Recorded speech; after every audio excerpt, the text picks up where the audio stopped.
Muy buenas tardes a todos, ya estamos de vuelta en este espacio de análisis, de reflexión, pero sobre todo de charla sincera y directa. Hoy nos acompaña en Café Milenio Santiago Nieto, bienvenido. Muchísimas gracias. También nos acompaña Elisa, Salvador, Alejandro, Jaime, Víctor, bienvenidos todos. Gracias. Santiago, Gracias. pues gracias por estar acá. Habías estado fuera un poco de los reflectores y ahora estás en Hidalgo. A ver, platícanos de qué se trata esto después de dejar la UIF. Sí, bueno, me tocó después de la salida de la UIF, si quieren ahorita platicamos de esa parte. Bueno, me ha tocado ya 2 sexenios consecutivos salir de los cargos que tengo, un poco, espero que para el siguiente ya no me toque eso. Pero la verdad es que durante la campaña tuve la oportunidad de estar cerca en el proceso de 2022 de Américo Villarreal, en Tamaulipas, de Mara Lezama en Quintana Roo y de Julio Menchaca en Hidalgo, y al final recibí la propuesta de Julio Menchaca de incorporarme como procurador y hacer la transición a la Fiscalía General de Justicia del Estado de Hidalgo. Hidalgo, Tlaxcala y Baja California Sur eran en ese momento las únicas entidades que no habían iniciado esta transición. Y podemos discutir los alcances y la autonomía de las fiscalías y cómo se tiene que armonizar todo el andamiaje de procuración, prevención del delito, impartición de justicia. Pero la verdad es que ha sido un rato muy satisfactorio. Julio Menchaca es un hombre, es un jurista, conoce de leyes y pues me ha dejado operar el tema de la estafa siniestra, por ejemplo. Estamos combatiendo el huachicol, que es competencia federal. Hemos encontrado una vinculación entre huachicol y narcomenudeo y presencia de grupos delictivos. Por otro lado, el tema de trata de personas, que ya encontramos un par de modalidades en Hidalgo. Y bueno, recientemente pudimos bajar un portal que estaba en Australia de 697 víctimas, jovencitas hidalguenses que habían sido vulneradas. Hay una violación a la intimidad sexual por la publicación de fotografías íntimas en estos portales. Entonces se trata de temas que abordan desde el combate a la corrupción, del combate a la delincuencia, y la verdad muy contento, me divierto. Sí. Elisa. Está la situación complicada, Santiago. Siempre hemos hablado aquí que el tema de las fiscalías es un tema que se tiene que revisar. Me imagino que en estos años, con tu experiencia, en este proceso, además de transición de procuradurías a fiscalías, pues tendrás muchas ideas para reforzar a las fiscalías. Hablo así en plural, porque creo que en plural necesitan una buena sacudida, ¿no? Sí, a ver, coincido. El problema es que lo que hicimos en el país fue un error. Le quitamos la palabra procuraduría y pusimos fiscalía, sí, pero se vivió operando exactamente igual. No hubo un cambio del modelo de gestión, no hubo un cambio del plan de persecución penal de las fiscalías, pues en realidad es como un plan de trabajo, pero no está enfocado a cuáles son las necesidades y el diagnóstico real de la incidencia delictiva en cada estado y a nivel nacional. El presupuesto me parece que sigue siendo mínimo. Es rara la fiscalía que tiene un servicio civil de carrera que realmente funcione. El nivel de corrupción en el ámbito ministerial, en el ámbito policial e incluso con los peritos también es relevante, y en realidad lo que se ha hecho es mantener los mismos vicios, y esto evidentemente tiene que transformarse. Con unidad de imputados desconocidos tenemos que disminuir el número de carpetas de investigación. Por ponerles un ejemplo, en lo que va del año, el Estado de México tenía 368,000 carpetas de investigación. La Fiscalía General de la República, 77,000. ¿Cómo vas a poder manejar eso? Sí. Necesitas o una tramitación masiva de casos, hacer maxi procesos, o algo que en vez de estar pensando en carpeta por carpeta, debes de estar pensando en el fenómeno delictivo. Y esas estructuras, continúan en el tema también del uso político de las propias fiscalías, porque pues, de autónomo está en el papel, pero en la práctica... Y cuando se convierten en autónomos hay enfrentamientos, como hubo Morelos, como tienes Veracruz, pero hay otros donde Guanajuato, pues el fiscal ya tiene una década y tiene todavía un nombramiento por otros 8 años más. Entonces hay muchas cosas que hay que revisar. Yo creo que la autonomía no es la autonomía del órgano, o sea, no hay que pensarla como la CNDH o el INE, sino la autonomía de la función, un poco como el Poder Judicial. Cada juzgado, cada tribunal es autónomo y sus decisiones, o independiente, sus decisiones se revisan. Es una patología y sí, yo creo que es uno de los temas pendientes de la 4T. ¿No es también un problema el uso político de las fiscalías, el golpeteo político a través de las fiscalías en casos. No voy a ser específico, pero sí hemos visto varios en los últimos meses o en los últimos años en donde se utilizan para pegarle a figura política A o figura política B.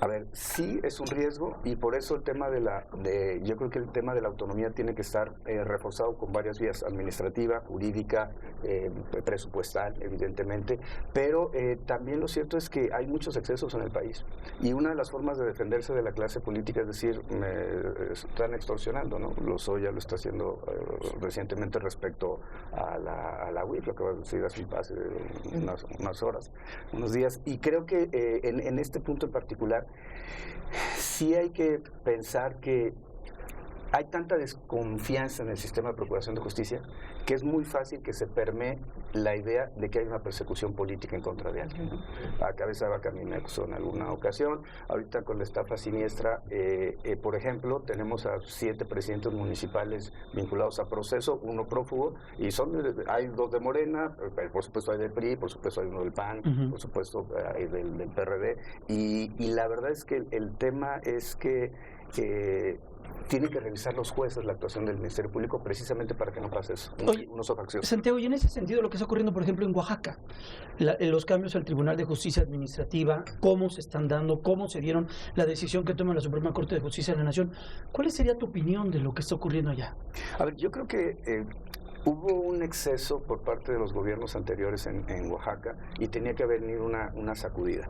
Pero, ¿qué es lo que estamos viendo en el país? Tenemos pues ya 24 estados con Morena, tenemos además con congresos locales y eso genera pues estas posibilidades de transformación, muchas veces sin el adecuado soporte jurídico. Entonces creo que hay un tema que es relevante para Morena. Hay que construir un discurso que es un discurso de cumplimiento del Estado de Derecho.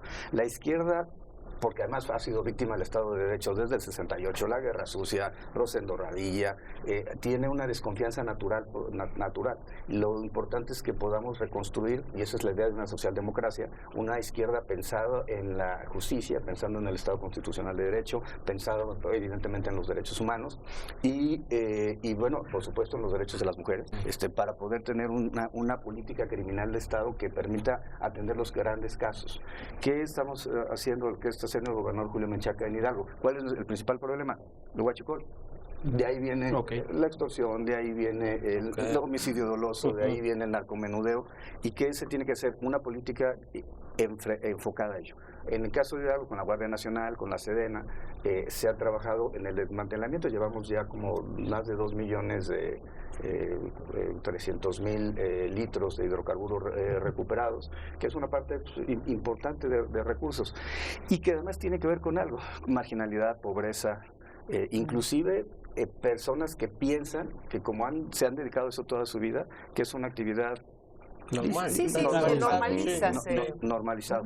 Entonces yo creo que sí hay que distinguir entre procuradurías y jueces, y hay que los jueces son autónomos independientes en el Poder Judicial, y los fiscales tienen que ser igual, autónomos en su función, en determinar las carpetas técnicamente. Y claro, que se revise lo que hacen. En el combate al huachicol han encontrado complicidad de autoridades, porque mucho se señala a los pobladores o a los grupos criminales, pero al final alguien les permitió dedicarse a eso. A ver, sí, por supuesto. Yo creo que, incluso lo pondría huachicol como ejemplo, pero puede ser narcomenudeo, puede ser trata en Tlaxcala, puede ser tráfico de armas en Tamaulipas, puede ser pornografía infantil o trata de personas en Quintana Roo. El asunto es, o piensen en el narcotráfico. Yo creo que el error de Felipe Calderón fue enfocarse en los sicarios y en los líderes de las bandas. Claro, esa es una parte importante. Pero, por ejemplo, no reformaron la ley antilavado para poder congelar cuentas de la delincuencia organizada. Eso lo hizo, se hizo hasta Peña Nieto. Si no tocas las estructuras financieras, no vas a poder detener a los grupos delictivos, que les van a seguir pagando a gente cada vez más joven, como narcomenudista, como sicario. Y en el ámbito local es la estructura patrimonial y económica, que es bienes muebles, inmuebles, el robo de vehículos, todo está relacionado con los grupos delictivos. Tercer elemento, la corrupción política. No surgen por generación espontánea estos grupos. A ver, Sandoval en Nayarit o Cabeza de Vaca en Tamaulipas, pues tuvieron apoyo en su momento de grupos delictivos y había una enorme complicidad. realidad. Vemos, por ejemplo, pero sobre todo en las presidencias municipales en Michoacán, cuando tienes un candidato único, candidata única en un municipio, con la pluralidad política que tenemos en este país, ojo, eso ya quiere decir que hay un tema de cooptación por parte de los grupos delictivos de esa elección. Y el último tema es sí la base social. A ver, los guachicoleros tienen una base social, eso es innegable, ¿no? Y Guanajuato también es un claro ejemplo, ¿no? Sí, y además Guanajuato de Salamanca hacia Tula, ese ducto es uno de los ductos más problemáticos y pasa por Querétaro, por Guanajuato, por Hidalgo. ¿Y Pemex? Pemex, creo que evidentemente, yo sé que esto no es anticlimático, pero hay gente de Pemex que tiene conocimiento y que dejan que las cosas sigan operando. Evidentemente, pues hay posiciones de las cuadrillas y la parte de estructura, de seguridad de Pemex que hace un trabajo importante para detenerlo, pero el flujo de hidrocarburo que es extraído en cada entidad federativa no es solamente de los guachicoleros con sus mangueras de alta presión, evidentemente debe venir también de las propias refinerías del propio Santiago, y cuando hablas de una política criminal de Estado, hizo falta a nivel país, ya estamos en el 5º año de gobierno, una especie de maxiproceso, por ejemplo en el caso de Odebrecht. ¿O qué se hubiera necesitado para poder dar resultados contundentes contra la corrupción? Yo creo que hubo un buen inicio. De hecho, Transparencia Internacional al 2018 nos ponía como el país 138 de 180. Se logró remontar esto en 2019 y 2020, llegamos a ser el 124 de 180 y después bajamos. Hoy estamos como el país 126 en niveles de corrupción de los 180 países que analizó Transparencia Internacional. Es decir, hubo un estancamiento. World Justice Project acaba de presentar su informe sobre México. La escala es de 0 a 1. El estado que está mejor rankeado es Querétaro, 0.49. Hidalgo pasó de 0.42 a 0.44 en la administración de Julio Menchaca, pero coincide en varias cuestiones: estancamiento en la lucha anticorrupción, debilidad de la sociedad civil para estar atendiendo los temas vinculados con justicia, y evidentemente un tema de pérdida de confianza en el ámbito de la justicia penal. Por ejemplo, concretamente en el caso de Lozoya, ¿por qué no se logra procesar eficientemente a Lozoya y a otros posibles cómplices de esa estafa, digamos? Yo soy de la idea que la metodología tiene que ser, las fiscalías procuradurías tenemos que ser academias de canto. Vamos con los de abajo, y lo que hicimos en Hidalgo. Fuimos con los directores y los tesoreros, nos pusieron a los presidentes municipales, fuimos con los presidentes municipales, nos pusieron a los directores generales, secretarios, subsecretarios, y vamos ahí. Entonces, ¿qué es lo que se requería con el caso de la estafa maestra o Operación Zafiro o Odebrecht? Era acudir a todas las personas que habían formado parte del operativo, e ir subiendo. Para tener un criterio de oportunidad, que fue una discusión que hubo sobre Emilio Lozoya, se requiere garantizar la reparación del daño, se requiere comparecer en la carpeta y se requiere dar documentación o información de superiores. Exactamente, así de alguien que se encuentre por encima de la estructura delictiva. Y perdón, arriba de Emilio Lozoya solamente había 2 personas. Así es. El secretario de Hacienda y que sea sustantiva, verídica. Sí. Pero además este caso Odebrecht, tú lo llevaste desde hace mucho tiempo. Con estas investigaciones, imagínate que empieza, bueno, desde, pongamos el macroproceso criminal desde Lavallato, y de ahí descubren que estos Odebrecht, Marcelo Odebrecht, todas estas personas que corrompieron en América Latina, Brasil, y ahí llegan a México, y de todo esto está Emilio Lozoya. Sí. Y viendo lo que ha pasado en otros países. Tienes países en donde ha habido presidentes que han caído. Es una vacilada. Y a un panista que porque dicen que con lo que le dio Lozoya, él aprobó lo que no le gustaba en ese momento, que era la reforma energética. O sea, tienes pues vendetas, no justicia, ¿no? Yo creo que sí. A ver, me tocó vivirlo desde FEPADE, me corrieron. Integré la primera, bueno, eran 2 carpetas. La primera la tenía CEIDEF, en ese momento CEIDEF, y la otra en FEPADE. Y sí, pues efectivamente, digamos que me dieron las gracias, ¿no? Y te costó mucho. O sea, fue mucho. Y quienes están ahora aliados con la 4T, el Partido Verde fue uno de tus principales. Bueno, eso ya iremos a esa parte ahorita. Sí, anterior también, sí. Sí, me aguantaron. Pedí una orden de aprehensión contra Arturo y se enojó. Pero, a ver, sí. Y luego en la UIF me tocó, platicando con Gertz Manero, de hecho, la generación de la carpeta. Y me acuerdo que fue en diciembre de 2018 y la denuncia se debe haber presentado en febrero de 2019, la primera de varias, porque se presentó una por Odebrecht. Fueron 3,000 millones de pesos contratados en la administración de Lozoya a Odebrecht. Después se contrató lo que tenía que ver con el financiamiento ilícito a las campañas, las transferencias de agronitrogenados de Altos Hornos de México, que ahí eran 3.8 millones de dólares, de Odebrecht que eran como 10.4 millones de dólares. Había un depósito de OHL de hay 1 millón de pesos. Había también transferencias una transferencia de 1,5 millones de francos suizos, una transferencia de 1,080,000 francos suizos, una transferencia de $1 millón de dólares. O sea, ¿cuánto? Digo, ¿como cuánto? Tú eres muy Somos. No, a ver, perdón. ¿No les parece un exceso? Sí, es un exceso. A ver, es en euros, en francos suizos. Y las cuentas primero las abre en Islas Vírgenes, es en Zacapan y Latinoamérica Holding Capital. Ahí vienen las transferencias de Odebrecht. Cuando surge el escándalo, cierra esas cuentas y abre Tochos en Suiza, y Tochos se convierte en su distribuidor de recursos. Yacani es una empresa de la esposa, y la esposa también tiene un esquema de transferencias a empresas fachada. La esposa era socia en Yacani de una integrante del Consejo Directivo de Altos Hornos de México cuando se aprueba la compra de agronitrogenados. Y bueno, pues una compra de 275 millones de dólares cuando costaba 58 millones la planta, y que además el Estado mexicano le ha tenido que invertir. Creo que primero yo me quedé en 200 millones de dólares, y ahorita creo que ya la cuenta va por... Santiago, pero no se pudo o no se quiso avanzar, porque al inicio del sexenio había mucha expectativa en el combate a la corrupción, hasta te llamaban el Elliot Ness mexicano en algunas espacios de la prensa, y llegaste con mucho dinamismo y se hacían bromas que la fiscalía era lenta y la UIF era veloz. ¿Se pudo? Y no se quiso o no se pudo. Ese es uno, porque estamos hablando de Genaro García Luna, de Francisco García Cabeza de Vaca, de Romero de Champs, o sea, muchas investigaciones donde se quedaron. Y de todos los temas, hablamos del huachicol, ¿se acuerdan cuando Pemex dijimos, sí, nos quedamos sin gasolina porque ya se va a acabar el huachicol?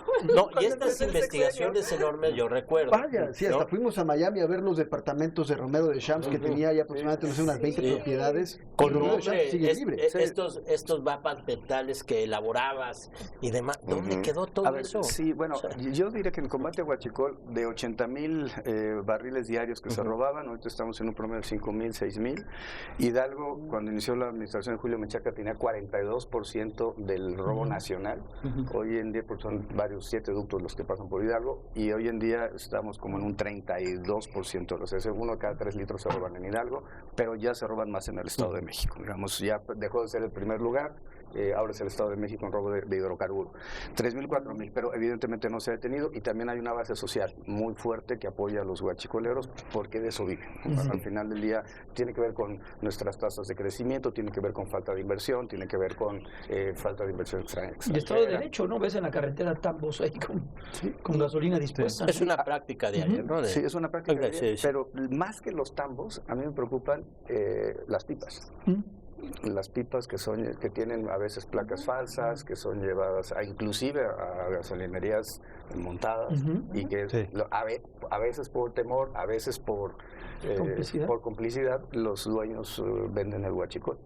Romero Champs presenté 2 denuncias ante la Fiscalía General de la República sobre el caso de Romero Champs. Él renunció después de esas 2 denuncias, pero también salí de la UIF y ya no tengo... Seguimos digamos, pagando su pensión. Se judicializa, como decías, digamos, en la mayoría de esos casos. Algunos casos sí se judicializó, o sea, Lozoya se judicializó, García Luna, Cabeza de Vaca, los Romero Champs hasta donde yo... Ahora, retomo la frase que decía Salvador, de una UIF muy rápida y una fiscalía muy lenta. Te lo pregunto directamente. Se hablaba mucho de esta animadversión que tenías con Alejandro Gertz Manero, con el fiscal general de la República. A él no le gustaban algunos de tus procesos, tú entregabas, no se avanzaba ahí en la Fiscalía. ¿Sí percibes que había una intención de bloquear lo que presentaba la UIF ahí en la Fiscalía General? Bueno, nos llegaron a decir muchas veces eso. Lo cierto es que, debo decir, en esta nueva etapa en la Procuraduría General de Justicia de Hidalgo, hemos trabajado muy bien. Gracias a la información que nos dio la Fiscalía General de la República, pudimos solicitar en una averiguación previa pendiente desde el año 2000 por el homicidio de Pablo de Tavira, pudimos hacer el curso de información que permite que hoy el Güero Palma permanezca en prisión por una orden de aprehensión y un auto formal, de formal prisión de la Procuraduría de Hidalgo. Y recientemente uno de los líderes de los cenobios, que son guachicoleros de la zona de Cuautepec, el Peluche, lo detuvimos por narcomenudeo. Lo íbamos a poder mantener en la cárcel 1 año y resulta que la Fiscalía General de la República, FEMDO, tenía órdenes de aprehensión por delincuencia organizada. O sea, ya hay una buena relación. Ya hay una buena relación. ¿Pero qué era entonces? ¿Había temor por parte del fiscal de que te nombraran fiscal general de la República? Yo creo que se habló del tema, pero pues evidentemente su nombramiento es un nombramiento del Senado. El diseño constitucional mexicano no da para que... Sí, incluso la renuncia del fiscal tiene que ser sometida a la aprobación del Congreso. La remoción, por supuesto, con mayoría calificada, pero la renuncia tiene que ser aprobada por mayoría simple. Es decir, es el nombramiento que es, en términos constitucionales, quitando el presidente de la República, más complejo de poder instrumentar, remover. Entonces, ¿por qué? Porque la idea es fortalecer la figura del fiscal. Pero tenía ahí como esta parte, ¿no? Yo lo que diré, siempre lo mencioné, es que podíamos haber tenido mala relación, pero los equipos trabajaban de manera coordinada y creo que eso es lo importante. Y sí, la UIF era rápida porque lo que tiene son sistemas informáticos que te permiten leer millones de datos. La UIF recibió un año, me acuerdo, 9.8 millones de reportes de operaciones relevantes, como 500, que son aquellas que van más allá de $7,500, y como casi más de medio millón de reportes de operaciones inusuales, donde se rompe el perfil transaccional de los clientes usuarios de la banca, 5 millones de avisos del sistema no financiero. Humanamente es imposible ver eso, pero lo que tiene la UIF son los sistemas informáticos que permiten analizar. ¿Cómo trabajabas ahí, Santiago? O sea, es que a mí, la verdad es que sí era muy rápido y de repente nos asombraba todo este análisis, este equipo de gente que traías. ¿Cómo era un día contigo en la UIF? O sea, ¿cómo funcionaba tu trabajo? Tú decías, decidías este caso, ¿no? ¿Te llegaba algún documento? Sí, a ver, había primero nada más para poner el ejemplo de García Luna. Cuando estamos con la investigación de Medina Mora, la DEA nos dice, en una reunión informal, nos dice, busquen la relación de García Luna con Medina Mora al inicio del sexenio de Calderón. Y empezamos a ver, y sí tuvieron buena relación, pero después se pelearon. Y seguimos nosotros con la investigación y encontramos lo que se sabe, ¿no? Los hermanos Weinberg, GLAC, esta empresa que contrató Miguel Ángel Mancera para la Ciudad de México, Numbac, esta empresa panameña, los 2.700 millones de pesos contratados por el gobierno federal con Calderón y con Peña Nieto respecto al Numbac, las transferencias a Curazao, a Tel Aviv, y a Panamá, y de Panamá el pago del modo de vida de García Luna. Pero a lo que iba es, esta información de Estados Unidos nos sirvió para que cuando ellos lo detuvieron, los únicos que teníamos en México una investigación sobre García Luna, pues éramos nosotros. Pero eso ya no lo pudieron sumar al juicio porque se quedó hasta 2012. ¿Ustedes tenían alguna evidencia de recursos ilícitos, es decir, del crimen organizado, no solo a través de esos contratos? ¿Existía eso? Nosotros lo que teníamos era lo que había pasado por el sistema financiero, también incluso el flujo de efectivo, que ese podría haber tenido un origen ilícito, y se presentó ante los fiscales del Distrito Este de Nueva York, pero efectivamente la defensa de García Luna, uno de los temas que planteó fue precisamente nada más cuando estaba en nada más funciones, cuando hasta 2002. los jueces el juez lo aceptó. También nosotros no teníamos, digamos, personalidad jurídica para poder decir que no, además yo ya no estaba para ese momento, pero bueno, por eso presentamos, pero alguna vez platicando con Marcelo Ebrard, y no es proselitismo,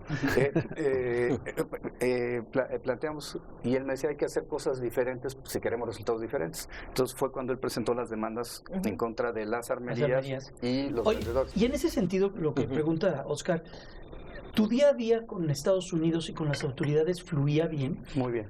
La comunicación, intercambio de información, todo eso, a pesar de que luego el presidente desde la mañanera criticaba fuertemente lo que se hacía desde Estados Unidos, criticaba al propio gobierno, con ustedes entre autoridades sí fluía bien información. Sí, trabajamos muy bien, sobre todo con la DEA, con el FBI, y de hecho tenemos intercambios de información cotidianos, que es finalmente una de las prácticas, ¿no? Lo que pide Gafi, lo que pide el Grupo Egmont, es reciprocidad. O sea, si un país te da información, tú le tienes que dar información. Okay. De hecho, hubo un tema ahí entre la defensa de Cabeza de Vaca que ha planteado que se falsificó un documento, la verdad es que no era así. Nosotros lo que hacíamos era pedirles información, nos la mandaban por el Grupo Egmont, y después también le pedíamos información de manera directa y nos entregaban esos oficios en donde nosotros les proporcionamos la información o congelábamos las cuentas ante peticiones de ellos o sugerencias. También lo necesitábamos nosotros como un mecanismo interno para poder brincar la jurisprudencia de Medina Mora y poder tener congelamiento de cuentas. Pero había una excelente relación y yo diría, hoy en Hidalgo estamos trabajando la certificación de nuestros laboratorios de química forense, etcétera, con la embajada norteamericana, porque finalmente hay una mejor tecnología que nos puede ayudar a tener una mejor procuración de justicia. Santiago, ¿y cómo es tu relación con las corcholatas? Con Marcelo, con Claudia, con Adán Augusto. A partir de la UIF tuviste relación con ellos. ¿Cómo te llevas con ellos? Bueno, a ver, primero con Marcelo.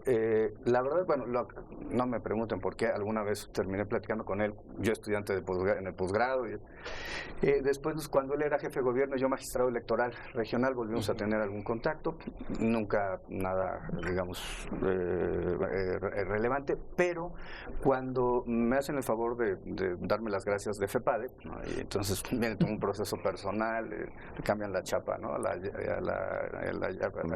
chapa de mi casa, entonces me dejan mi ropa afuera, me quedó muy claro el mensaje personal, viene mi divorcio, para eso me voy a vivir en un departamento de un amigo, que hoy es rector de la Universidad de Chiapas, que tenían por la UNAM, y por cierto, tenía una camioneta blindada por haber sido ex subprocurador general de la República.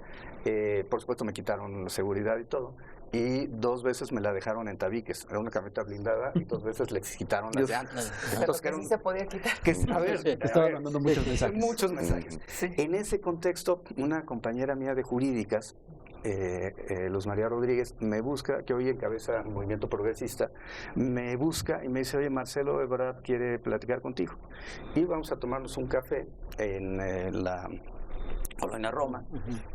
Platicamos un rato, le hablo sobre el blindaje electoral y me dice, oye, te tengo que presentar al licenciado López Obrador, vamos a ir a Tlaquepaque. Me suben al templete, Marcelo toma una selfie y anuncia, yo no había hablado con el presidente López Obrador y ya después me voy. Pues te apoyó en el momento más complicado. Y yo se lo agradezco mucho. Vida, ¿no? A mí me llevó, me llevó el que me lleva a la 4T es Marcelo Ebrard. Y además es público notorio, yo tengo un compromiso con él. Con Claudia, yo creo que trabajamos varios temas juntos, sobre todo con Omar García Harfuch. Me acuerdo el tema de los nigerianos, que tenían amenazados a mexicanos, les hacían sacar cuentas bancarias, ahí venía dinero que se robaban de los Business Email Compromise de Estados Unidos, llegaba el dinero a estas cuentas, lo mandaban a Nigeria, mandaban criptomonedas, compraron criptomonedas, vehículos de alta gama. Hicimos un bloqueo de cuentas de todas las organizaciones que Omar tenía detectadas en la Ciudad de México, incluso la familia michoacana todavía, Unión Tepito, Antiunión Tepito, Tláhuac. Después del atentado creo que también, ¿no? Después sí, y bueno, de hecho hay una anécdota del atentado. estamos en el gabinete de seguridad y Audomaro dice: hemos interceptado una llamada del cártel Jalisco Nueva Generación, donde dice que vienen para un atentado suicida a la Ciudad de México. Nuestros candidatos, el quinto, el señor presidente de la República; el cuarto, Marcelo Ebrard, por la extradición del Menchito; el tercero, el de La Voz, el señor Audomaro; el segundo, Omar García Harfuch, por la muerte del colombiano, que era uno de los brazos ejecutores del Mencho; y primero Santiago Nieto por Arabia Azul, por el congelamiento de cuentas. Entonces el presidente dice: bueno, no podemos permitir que nos pase nada. A partir de ahí, pues yo me la viví. Estaba Arturo Herrera en la reunión, entonces secretario de Hacienda, y me dice: oye, pues ¿dónde estás quedando? Le digo: pues en mi departamento. Me dice: oye, ¿por qué no te quedas? ¿La UIF está blindada? Y le dije: sí.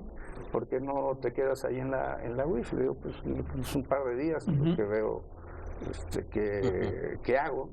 Y a los va incluso Omar y me enseña el seguimiento que se le estaba dando a un grupo, y bueno, a los días siguientes viene el atentado.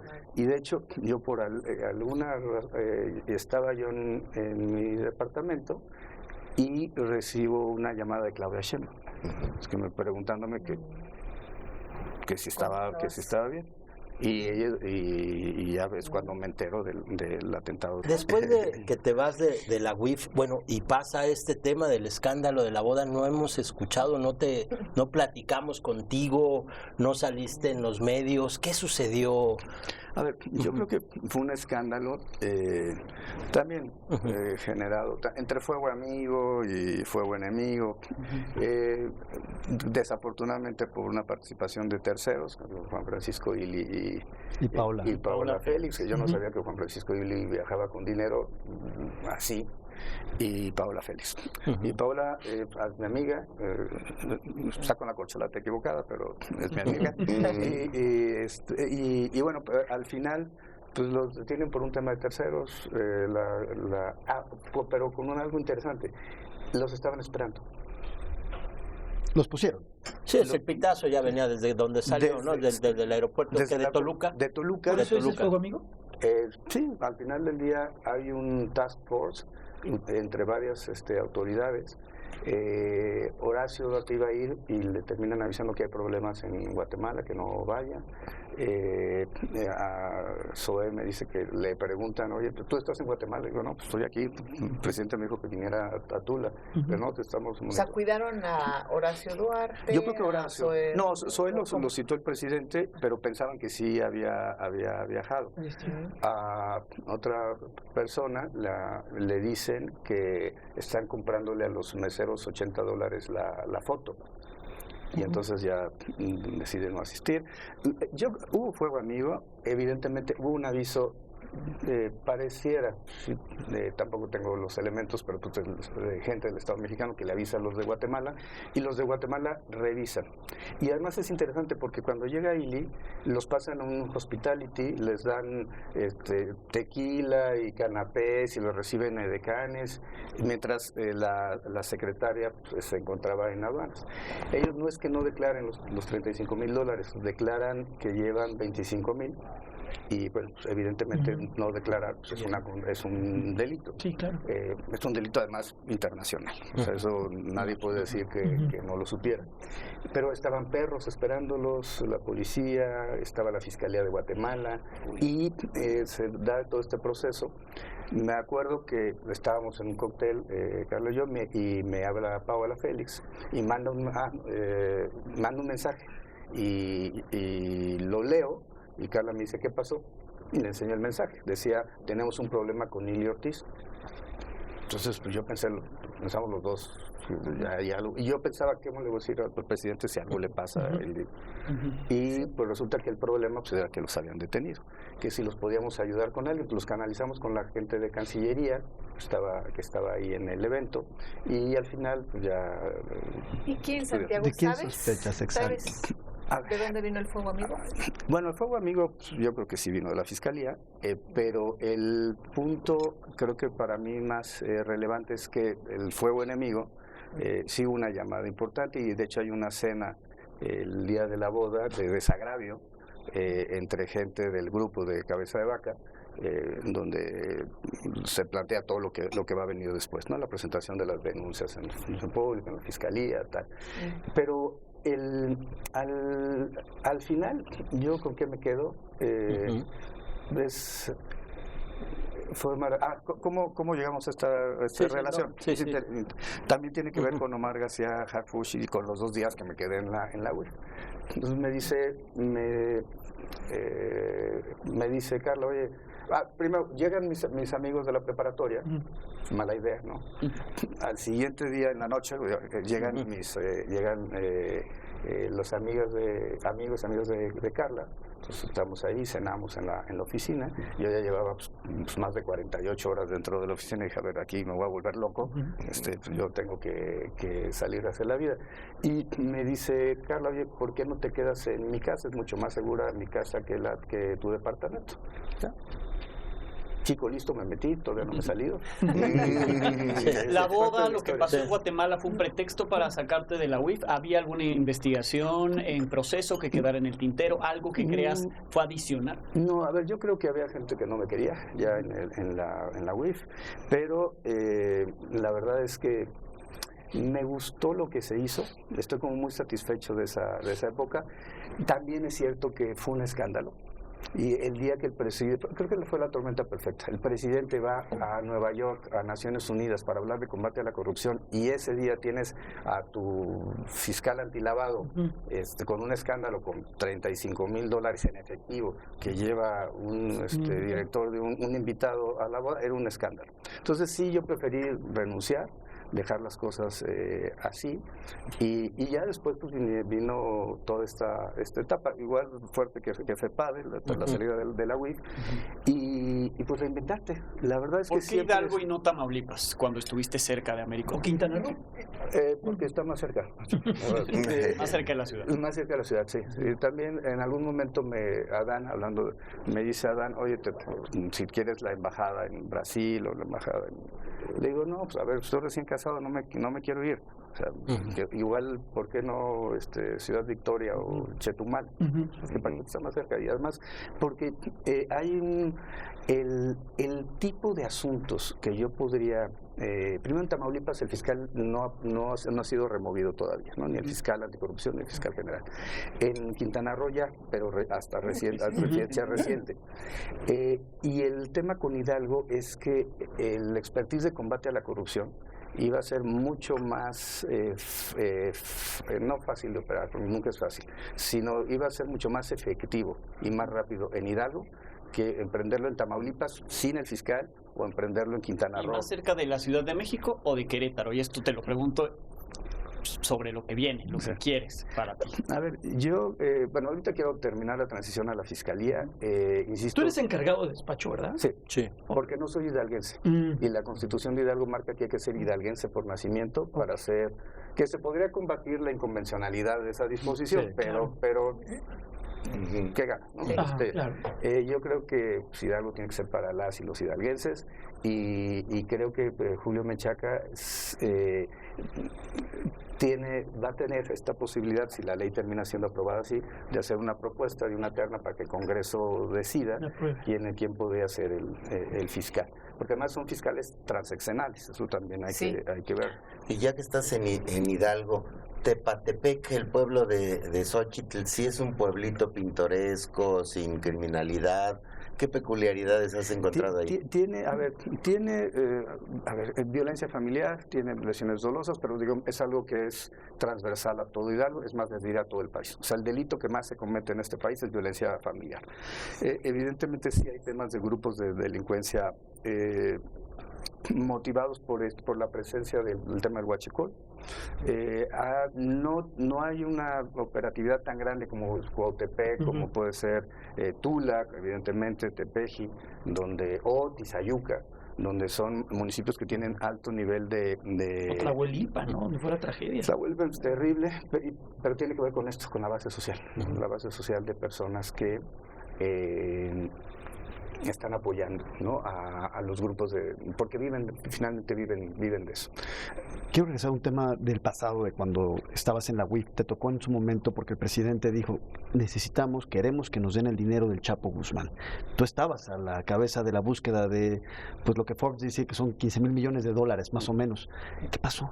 No regresamos un solo centavo del Chapo a México. No, y además lo planteamos con los norteamericanos y nos dijeron que el dinero estaba como distribuido y que en realidad era el cálculo que ellos habían hecho sobre las ganancias del Chapo Guzmán, pero no que tuvieran cuentas del Chapo Guzmán.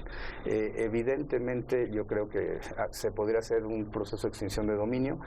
Hablamos incluso de un acuerdo de compartición de bienes que no está actualizado con el Estado mexicano, para que en cada caso que México interviniera, como García Luna, por ejemplo, o como el Chapo Guzmán, pudiera distribuirse la mitad de los recursos al Estado mexicano y la mitad se lo quedara Estados Unidos. Fue algo en lo que no se avanzó.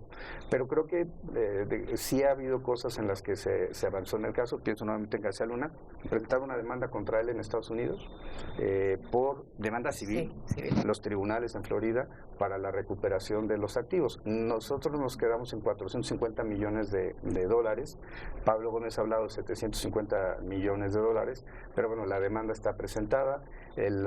Solicitaron una motion to dismiss, una especie de desechamiento, se los negaron, apelaron, confirmaron que no procedía el desechamiento y por tanto la demanda sigue. Y Pablo Gómez ya ha actuado, por tanto pues hay una ratificación. Hoy te quiero preguntar, retomando lo que decía Alex, ¿quieres ser gobernador? ¿Quieres ser senador? Yo creo que nada sería más honroso para alguien que gobernar su estado natal, de origen. Por supuesto, pero yo voy a depender en gran medida de pues, qué pase con Marcelo Ebrard. Eso creo que es un tema evidente, insisto por los temas de lealtades, insisto por el tema de compromiso, y creo que pero por eso en este momento mi objetivo prioritario es Hidalgo, es sacar bien la conexión, cerrar la estafa siniestra, que ha sido como un modelo importante de maxi proceso. A ver, al final son 18 personas ya con órdenes de aprehensión, con vinculación a proceso, con prisión preventiva oficiosa. Se han devuelto hasta este momento 105 millones de pesos y vaya con y ahí está escalando, ¿no? Porque empezamos con presidentes municipales, ya tienes secretarios, ya llegamos al oficial mayor. Entonces la pregunta conducente, porque tú decías que las fiscalías tienen que ser academias de canto. Sí. La pregunta es entonces, ¿y fallar? Pues puede haber, si da información, lo que me ha dicho el gobernador es que ¿Tope donde tope? Tope donde tope. Es más, yo creo que podría llegar, porque los recursos hay que pensarlo. Pues en gran medida Hidalgo es un estado en donde una buena parte de sus recursos vienen de la federación. Entonces puede ser que haya funcionarios federales que hayan estado metidos también. O sea, yo no lo descartaría. Hasta este momento vamos en 3 secretarios de Estado con órdenes de aprehensión. A mí me interesa mucho, regresando un poco a la UIF, el tema de el envío de remesas y llegando a tu responsabilidad ahorita de Hidalgo, ¿hay algo que haga pensar que están llegando mucho dinero de Estados Unidos intentando lavarlo por parte de grupos criminales? Se ha aumentado a casi el 10% de las remesas que originalmente eran con trasladadores de dinero, Electra, Coppel, etcétera, ¿no? Ha aumentado el envío de remesas por criptomonedas al 10%, y eso me llama mucho la atención porque no quiero sonar estereotipante, eso sería lo último que haría, pero el uso de criptomonedas implica ciertos conocimientos tecnológicos, y no sé si muchos de nuestros paisanos están pensando en criptomonedas, los que están haciendo el trabajo de la pizca en California o en México. Entonces, yo creo que hay un tema ahí que hay que revisar. De fuera, ¿cómo ves el trabajo de la UIF? ¿Ha perdido protagonismo, efectividad? Y te lo pregunto por 2 temas en particular que dimos seguimiento acá en Milenio. Nazón Joaquín García, que ustedes habían avanzado bastante en la investigación de la Iglesia de Luz del Mundo, congelaron cuentas, y el otro Florian Tudor. Parece que lo que estaba haciendo la UIF no ha recaído en los procesos en contra de estos 2 personajes. Bueno, en el de Florian Tudor sí, o sea, la denuncia sirvió es uno de los temas por los cuales se encuentra privado de la libertad. En el caso particular de La Luz del Mundo se presentaron las denuncias, no han avanzado gran cosa, ellos se ampararon y a partir de la jurisprudencia Medina Mora ganamos 3 casos, después perdimos 3, ganamos 3, después ellos se fueron a revisión y han estado ganando creo que 5 de 6. Pero yo lo que diría es que, lo dijo Pablo Gómez, que somos diferentes. Él considera que la UIF es un órgano político, yo pienso que es un órgano técnico. Que además el día de día la recepción lo hacen las y los informáticos, después el análisis lo hacen los financieros, las y los economistas, para el análisis tanto el estratégico, que es utilizar el modelo de riesgo y ponemos huachicol o buscamos la palabra trata de personas o prostitución forzada, tráfico de órganos, y vamos viendo que va dando el sistema, o podemos poner Guanajuato, Tamaulipas, cabeza de vaca. Y a partir de ahí el análisis operativo ya lo hacen personas que tienen un conocimiento jurídico, particularmente en procuración de justicia, para tener una visión de investigación.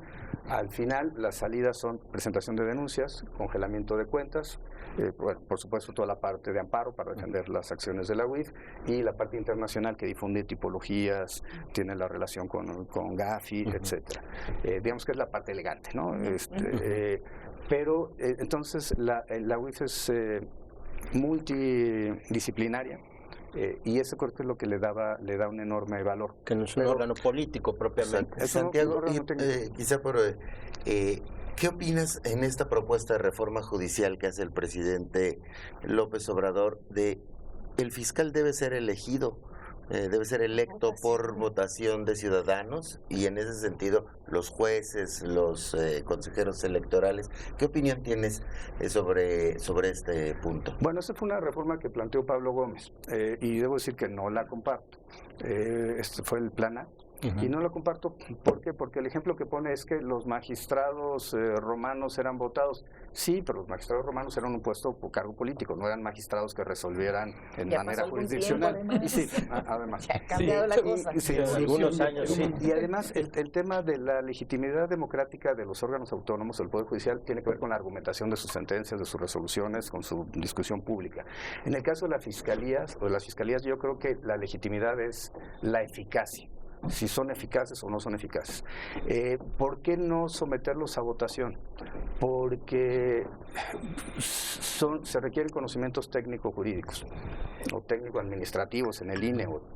A ver, última pregunta y nos vamos. Sobre ese tema, algo rápido, has hablado de muchos casos que permean en la sociedad, terribles, que yo creo que conforman una crisis humanitaria en nuestro país que hay que combatir.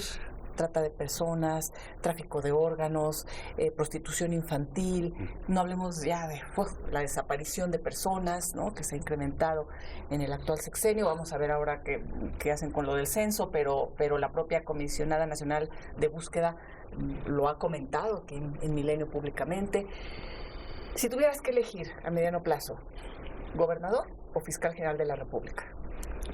Bueno, a mí me encantaría evidentemente ser fiscal general, pero es algo que, insisto, va a depender mucho de lo que pase el próximo 6 de septiembre. Pero nada más para cerrar esta parte, ¿qué hemos hecho con Carla Quintana y con Alejandro Encinas a nivel Hidalgo? Que lo ha hecho muy bien, ¿no? Y toda esta base que está creando, más allá de las fiscalías, la convocatoria que crece para tener los datos concretos de personas desaparecidas.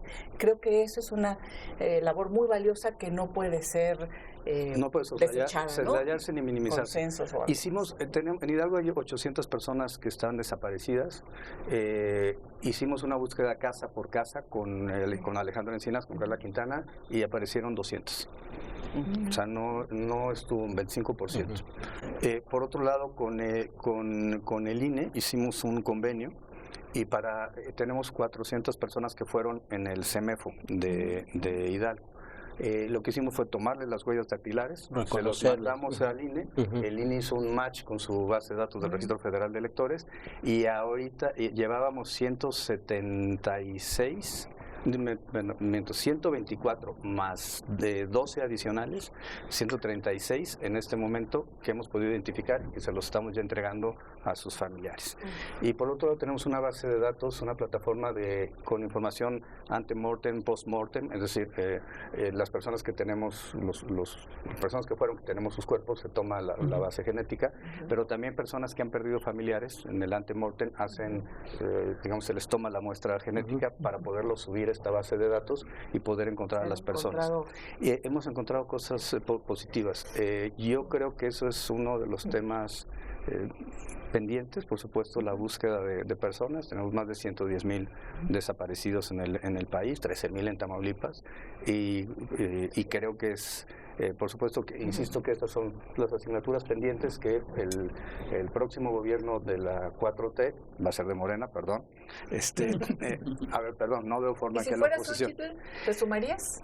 A ver, yo creo que no, a ver, porque también es un tema de principios, hay que, y insisto que yo le debo un compromiso con Marcelo Ebrard, porque además estoy convencido de que pues, este país requiere una transformación a ser un país de clases medias, fue muy importante lo que hizo López Obrador de voltear a ver al sector más bajo de la población, a los pobres, de generar estos programas sociales que sirvieron para que no se descompusiera más el tejido social, pero es importante que haya mejores tasas de crecimiento, por tanto inversión extranjera, por tanto inversión privada, y que se genere Estado de Derecho, porque al final del día para las y los empresarios los costos de transacción son importantes, y uno de los temas que te genera que el costo de transacción permanezca es el Estado de Derecho, que no que no se tenga que estar pagando mordidas, casos de corrupción, para que un juez, un ministerio público desarrolle su función. Entonces yo creo que ese es el tema. Muchísimas gracias. Muchas gracias a todos. Nos vemos en el próximo Café Milenio.